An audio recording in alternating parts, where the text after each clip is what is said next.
Bem-vindo hoje ao Estudo na Palavra. Eu sou o evangelista Jimmy Swaggart com Lauren Larson, Dr. David Watts, Dr. Don Paul Gray, John Rosenstern e Dave Smith. E é um grande prazer estar com você. Você precisa saber que é a razão pela qual esse programa existe. E ficamos felizes por você nos receber em suas casas, todos vocês que fazem isso, é claro. E ficamos muito agradecidos por isso, de verdade. Esse programa alcança o mundo inteiro e não estamos entrando aí na sua cidade, em seu país, em sua casa, para falar sobre política. Não é para isso que estamos aqui, ou coisas parecidas. Estamos aqui para pregar Jesus Cristo e entregar a palavra de Deus para você da melhor maneira possível. É o que estamos tentando fazer. As outras coisas que sentimos que, se Jesus aceitou, então a gente aceita. Temos que fazer de tudo para viver para Jesus e o resto, Deus vai dar um jeito. Muito bem. Dr. Gray, você tinha um comentário para fazer? Bem, nós estávamos falando sobre como as pessoas abordam a sua salvação e o seu crescimento cristão. Nós chamamos isso de santificação. Se as pessoas estão fazendo isso da maneira correta ou não, e como isso se relaciona com a mensagem da cruz.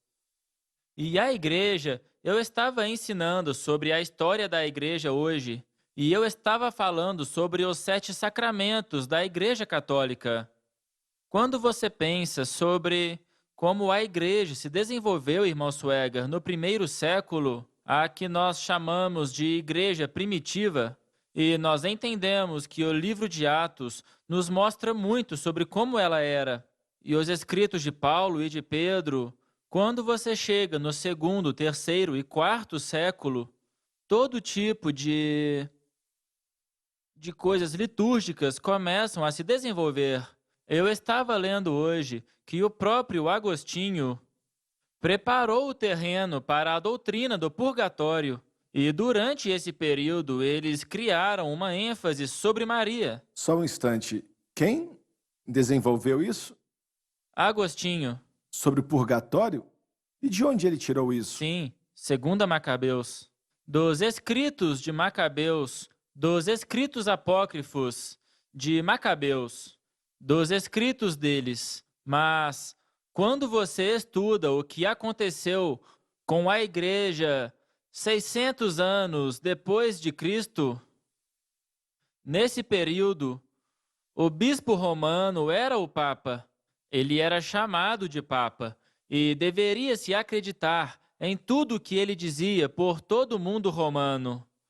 No mundo católico, e naquele tempo eles tinham os 7 aspectos dos Sacramentos. sacramentos litúrgicos. É dito que um escritor disse que eles usavam todas essas coisas em suas cabeças e todas aquelas vestes e procissões, porque eles adicionaram tudo isso. Paulo nunca fez isso. Paulo nunca foi à igreja com algum chapéu extravagante de algum tipo, com vestes extravagantes, girando verdade. algum tipo de dispositivo para criar fumaça na igreja. Mas a igreja acrescentou tudo isso. Eles adicionaram.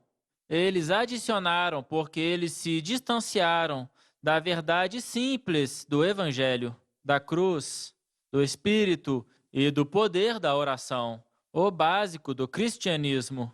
O homem ama criar religião. É verdade. A mensagem da cruz e a confiança naquilo que Jesus fez é oposta a toda religião criada pelo homem, porque ela nos ensina a mesma coisa que foi ensinada no Monte Sinai. Nós falamos sobre isso ontem, sobre confiar em Deus, esperar em Deus, não tentar se adiantar a Ele. A mensagem da cruz ensina ao indivíduo cristão o verdadeiro valor do sacrifício de Cristo. Nos ensina que em nossa união com Cristo, como resultado da cruz, nós somos livres não somente da punição do pecado, mas do poder do pecado. Nos ensina que a nossa união com Cristo na salvação traz o poder do Espírito Santo, que trabalha em nós e nos ensina a vencer o pecado. Uma vez que o pecado tenta entrar dentro de nós e nos atacar, nós precisamos aprender essas Um coisas. pregador batista declarou o seguinte: eu li um livro e ele disse isso, está certo. Ele disse: os homens não rejeitam a cruz por razões teológicas, ou seja, porque é difícil demais de entender, mas rejeitam por razões morais. E essa é uma declaração Certo. poderosa. Eles rejeitam por razões morais.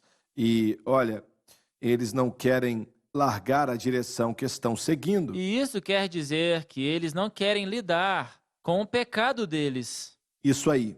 Quando você entra em contato com e compreende aquilo que Jesus cumpriu na cruz, então ou você muda o seu comportamento, muda a sua vida, muda o seu foco, ou você muda a sua teologia. Muitas pessoas fazem isso, mudam a sua teologia, porque elas não querem abrir mão de algo. Nós falamos na última semana sobre a reforma protestante, que em sua vida Martinho Lutero não conseguiu abrir mão do batismo infantil. Mesmo sem uma base bíblica para isso, ele não conseguiu mudar a sua opinião. E no último programa, o irmão Larson falou sobre aquilo que as pessoas aprendem e ouvem de suas famílias, e elas têm dificuldade com isso. Será que eu poderia estar errado? Dessa forma, é difícil para as pessoas lidarem com isso. É difícil perceber que aquilo que o meu avô ou a minha avó me ensinou pode estar errado no que diz respeito a viver uma vida vitoriosa para o Senhor. O Dave participa do programa da Francis todos os dias. E outro dia ela me disse que eles recebem e-mails de pessoas que promovem muito a salvação através do batismo nas águas. Ah, sim. Porque quem é batizado é salvo e a pessoa não é salva até ser Sim, batizada. a Igreja de Cristo no Texas, especialmente no oeste do Texas, a Igreja de Verdade. Cristo é muito grande. E para eles, você não é salvo até que você É isso tenha sido aí. batizado nas águas. Então me responda aqui, o que eles acham então da pessoa que é salva antes de morrer? Um irmão que trabalhou comigo era da Igreja de Cristo. E eu disse a ele que Jesus perdoou o ladrão na cruz enquanto eles estavam sendo crucificados. Ele disse: você estará comigo no paraíso. E ele não foi batizado nas Verdade. águas. E ele disse que quando Jesus estava na terra, ele tinha o poder para perdoar os pecados de qualquer pessoa que ele quisesse. E eu disse: mas ele ainda tem esse poder. Ele é o único que pode. Ele é o único que pode, mas de acordo com o meu amigo, que é um pregador da Igreja de Cristo, alguém que estiver em seu leito de morte precisará ser submerso nas águas. Somente assim se tem contato com o sangue de E o que eles Jesus. faziam antes da cruz? Essa São é uma 4.000 boa anos. pergunta. Bem, Eles dizem que é a antiga aliança. Nós falamos sobre essa conversa que eu tive com meu amigo na mensagem da cruz e eu perguntei a ele por que eles não acreditam que alguém fora da denominação de Cristo iria para o céu. Eu perguntei a ele diretamente: você acha que eu vou para o céu? E ele disse que não. E eu disse a ele: nos vemos lá. Eu acho que você vai se surpreender ou se decepcionar com as pessoas que vão Você estar acha- lá. Você acha que aqueles que têm a fé no batismo nas águas estão salvos? Eu acho que, para a Igreja de Cristo, eu não sei qual é a sua posição doutrinária em geral, mas os ministros que eu conheci, eles fizeram a confissão em seus corações e eu creio que eles foram salvos, mas acredito que eles estão errados quanto à salvação pelo batismo. Mas eu creio que eles confessaram os seus pecados, mas eles erraram sobre quem deu a eles a Se a salvação. justiça vem pela lei, então Cristo morreu em vão. E essa é uma declaração muito forte. É uma declaração poderosa. A salvação é simples. Se nós expressarmos a nossa fé em Cristo, é isso que nos leva para dentro da aliança, da nova aliança. Você disse algo que eu quero retomar. Quando você citou o escritor batista, ou pregador que disse: a decisão moral precisa ser feita. A decisão moral. O que você acredita ser uma decisão moral? É tão moral quanto roubar ou não roubar. Aonde você coloca a sua fé Certo. é uma decisão verdade. moral. Eu cometo o adultério ou não? No que eu acredito? Nisso ou naquilo? Então, quando ele diz que seguir a cruz é uma decisão moral, realmente é.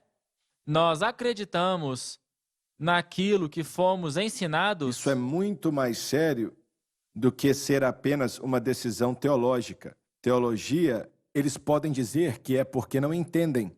E grande parte da teologia eles não entendem. Mas quando o assunto é algo moral, Sim, foi isso que eu disse, mas escolher no que acreditar é a maior decisão moral que você vai é fazer. E é verdade. por isso que nós precisamos acertar na escolha. E então, quando nós confiamos naquilo que Deus fez, é uma escolha acreditar nisso. E essa é a maior decisão moral. Quando o homem se vê como pecador e aceita a Cristo, ele está fazendo uma decisão sobre a sua moralidade, que somente Jesus pode torná-lo aceitável para Deus. E, de novo, nós voltamos a uma grande ignorância no que diz respeito ao que o acontecimento do Calvário produziu para a humanidade. Eu acho que às vezes a igreja tem esse veículo maravilhoso que Deus nos deu por meio de Cristo e da cruz, como um carro novo, se vocês me permitirem falar assim. Um carro novo, e nós olhamos para ele e vemos a sua beleza. Ele tem controle de bordo, assentos elétricos, todas essas coisas. Só que as pessoas querem empurrar ele. Elas nunca giraram a chave para ligar a ignição. Elas querem empurrar. E isso é Verdade. ignorância quanto àquilo que você tem. E eu É isso sinto que que estou é assim que a dizendo. igreja Sim, está. outro dia nós estávamos com o Exército da Salvação de todos os ministérios.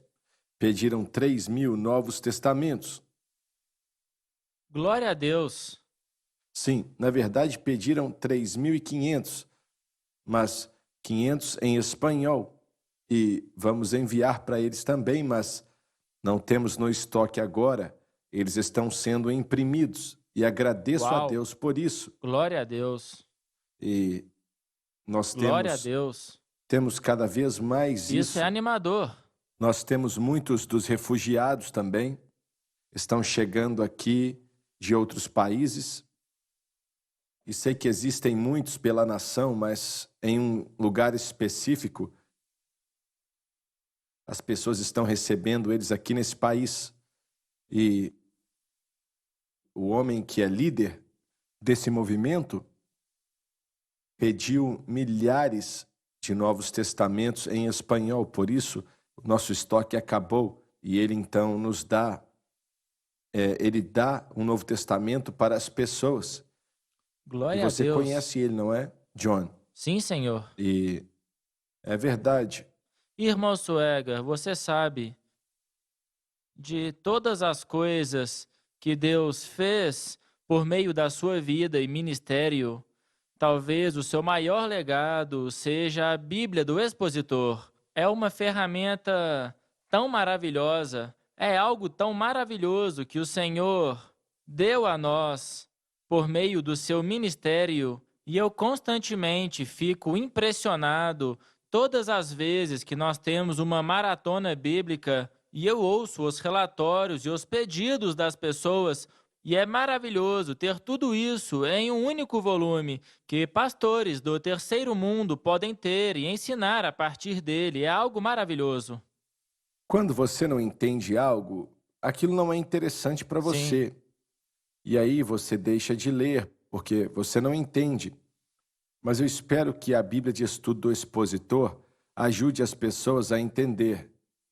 E não há muitos comentaristas nem bíblias de estudo que são escritas do ponto de vista É pentecostal, verdade. arminiano. Então, para mim, isso também é muito positivo. A maioria das melhores bíblias de estudo foram escritas por calvinistas ou pessoas reformadas, Verdade. não pentecostais. Então, uma Bíblia pentecostal arminiana que foi distribuída em larga escala por todo o mundo, quer dizer, eu acredito que tenham sido distribuídas mais de 3 milhões de cópias. É Olha, a algo fenomenal. Sociedade Bíblica Brasileira, que é uma das maiores do mundo, assim que estamos entrando nas Assembleias de Deus também e enviando para a Venezuela, através dessas duas organizações. E quando nós conversamos com eles pela primeira vez, isso há 3 ou 4 anos atrás, eles meio que não quiseram e dava para ver que eles não tinham muita confiança no projeto. Até que um deles leu a Bíblia inteira e ele disse, olha, essa Bíblia é boa. Ou seja, ele não está atacando as Assembleias de Deus, ele está apenas pregando o Evangelho. E agora são dos nossos maiores apoiadores, que eles levam Bíblias para lugares que nenhum ser humano pode ir, a não ser da maneira difícil, porque eles não têm estradas lá e por aí vai. Por isso eu tenho tanta saudade do Dan Burrett. Olha, ele entrava em tudo que é lugar, nenhum lugar era impossível de entrar. E eu tenho muita saudade daquele homem. O Senhor foi quem direcionou tudo isso em relação a essa Bíblia específica. E se vai ajudar as pessoas a entender melhor a palavra de Deus, então todo o esforço que eu coloquei vale muito a pena e que as pessoas colocaram também. Lauren, você ainda pode ler me ajudando aí? Claro. Qual versículo? Antes de continuarmos, nós estávamos falando no começo da semana sobre a direção que a igreja moderna está indo. Há algo chamado mudança de paradigma que surgiu nos seminários e foi meticulosamente introduzido na igreja. A ideia é tirar a ênfase da responsabilidade pessoal e do pecado e enfatizar as sementes e as obras. E nessa transição, tem o período pré-mudança de paradigma, a mudança de paradigma e o pós-mudança de paradigma. Como é que é? Eu disse tudo bem. pós-mudança de paradigma, que é o que está acontecendo Sei agora. que você falou outra coisa aí, hein? Não, em certo sentido, você está certo. Mas a ideia é que os indivíduos são vítimas da sociedade. Não é sobre o pecado e suas más condutas, é sobre a comunidade edificar aquele indivíduo para que ele possa funcionar da forma correta nessa comunidade. Então, quando você olha ao movimento moderno de crescimento das igrejas, a missiologia, o estudo do crescimento da igreja, que começou a ser observado nos anos 60, e o objetivo era criar unidade na comunidade, mas agora o indivíduo se tornou a vítima ou a consequência da sociedade e seus ensinos antigos. Então, por isso, eles desenvolveram uma consciência errada sobre quem eles são. E você pode ver todos esses movimentos modernos de crescimento da igreja, o G12, raízes hebraicas e até mesmo a Revolução da Graça. Há elementos em que o pecado não é mais a ênfase, nem para o mundo, nem para o cristão. A ênfase está no indivíduo e como nós podemos fazê-lo cooperar para a sociedade. Então, nós estamos agora no que chamamos de mundo pós-moderno e pós-mudança de paradigma. Então, você vai encontrar cada vez mais uma redução da ênfase na palavra de Deus. E a palavra que eles leem são essas traduções ilegítimas, que identificam os problemas do indivíduo que podem ser resolvidos e, por isso, a psicologia preencheu o vazio que a igreja não preencheu.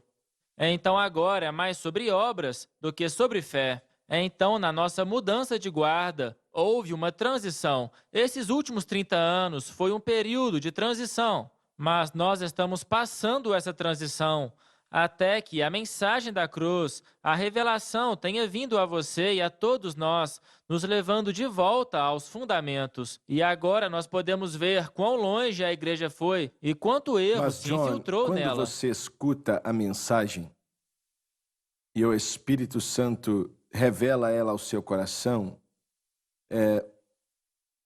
isso não é fácil de ignorar. Não. Não é fácil de ser rejeitada. Certo. Bem, isso é verdade, mas ainda assim, as influências que nós reconhecemos na Bíblia ensinam que o homem que tinha compreensão da nova aliança, todos aqueles que se convertiam, enfrentavam oposição, todos eles. E alguns deles seguiram falsos ensinos Os Gálatas, Verdade. é É mesmo. dito em Gálatas 3, maravilho-me. Exatamente. Gálatas 1, maravilho-me de que tão depressa passasseis daquele que vos chamou à graça de Cristo. E depois, em Gálatas 3, ó insensatos Gálatas, você sabe quem vos fascinou? Então os novos convertidos, ou os mais antigos, há uma guerra acontecendo, certo? É verdade. Pela compreensão do Evangelho. E isso tem sido Mas constante desde o tempo de Paulo não mudou sua mensagem. Ele não cortou. E, de novo, foi ele quem trouxe a mudança de paradigma, algo que era de Deus. E houve um movimento da igreja primitiva nos primeiros 100, 150 anos da igreja, que existiu provavelmente mais no judaísmo do que na nova aliança. Paulo foi aquele que trouxe a ênfase: vamos nos mover da velha aliança em direção à nova aliança e vamos definir o que é isso. Essa foi uma situação da antiga aliança. Faça isso e aquilo, não faça isso, nem aquilo outro, e por aí vai. E na nova aliança, você só tem que exercitar sua fé. Sim, isso é verdade. Mas, de novo, Paulo sempre ensinou que a fé produz obras. Então na realidade, havia um estilo de vida, havia uma ênfase naquilo que nós deveríamos nos tornar, uma ênfase nos frutos do Espírito e no caráter de Cristo. Então, ele tinha isso, a medida de todas as coisas, mas ele criou o movimento de uma linha de pensamento principal, que era a lei, que era algo certo e de Deus, debaixo de Moisés. Mas ele diz em Gálatas 3,19, até que a semente viesse, que é Cristo, e Cristo cumpriu essa promessa. Ele tinha essa transição para realizar e completar. E deve ter sido... Foi esse o fardo que ele teve que carregar. E ninguém mais poderia ter feito o que ele fez. E nós ainda estamos aqui, hoje, falando sobre a transição. Ainda estamos lutando as mesmas lutas com a igreja que ele lutou em Gálatas. Porque nós não entendemos nem compreendemos o valor, e eu sigo dizendo isso, o valor do Calvário. O que foi cumprido ali, o que significa para a humanidade, por que a nossa fé deve ficar ali. Nós estamos estudando em Romanos 1, como o mundo gentio foi discutido aqui. É verdade que a ira de Deus foi revelada do céu contra os homens a quem foi dado a verdade, e eles a rejeitaram. E tudo realmente piora com o endurecimento do coração. Deus entregando o homem aos seus próprios desejos. Não somente para um outro poder, mas esse poder é o pecado, irmão Sueger. Deus permite que o pecado tenha domínio sobre o homem. E é isso que nós vemos. Ele toma formas diferentes. Começa com a idolatria, depois vai para os pecados sexuais, outros pecados, até que todo ser seja preenchido com o pecado. A igreja precisa fazer a transição para a mensagem da cruz, ou ela será destruída. Essa é uma declaração muito forte, mas ela é verdadeira. É a verdade. É verdadeira. O nosso tempo hoje acabou. Muito obrigado por nos acompanhar e não perca o próximo programa ou nenhum programa. Nós te amamos e Deus te abençoe.